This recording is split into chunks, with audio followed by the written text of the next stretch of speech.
D star creation रे गोटे new short film आसक जाऊँगी जार ना है झिल्ली। नारी मानक उपरे समाज जो अत्याचार होगी जहाँ किसी भी आम आम भावुँ सब जगह नारी आगे अच्छा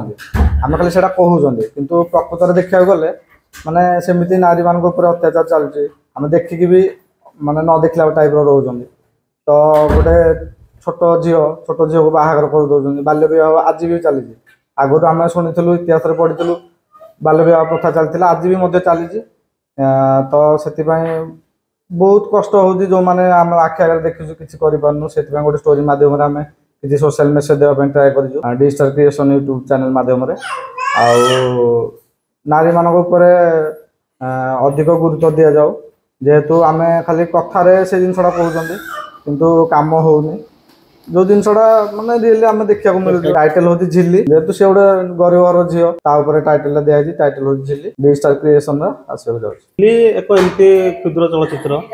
जहाँ मध्यम समाज को गोटे वार्ता जीव जहाँकि नारी मैंने केमती अत्याचारित होती केमती बाल्य बह होमती आज नारी आजिका जुगरे कौ भाई भाव में आजिका दिन में अत्याचारित अन्याय शिकार होती शाशुघर हो फिल्म मध्यम गोटे वार्ता जीव जे बैड हैबिट्स जो मदपानी उपरे बहुत गुड़िया वार्ता अच्छी आपण मैंने देखो डी स्टार क्रिएशन मध्यम आपण मानक आशा कर भल लगे प्रथम थर पर भल हो कि खराब हो आपण को कमेंट निहाती मतामत देवे किंतु निहाती निश्चय देखु बोली मो हाथ जोड़ी विनम्र प्रार्थना करुँची मो समस्त ओडिशावासी और ओडिशा बाहर गणित दर्शक मान।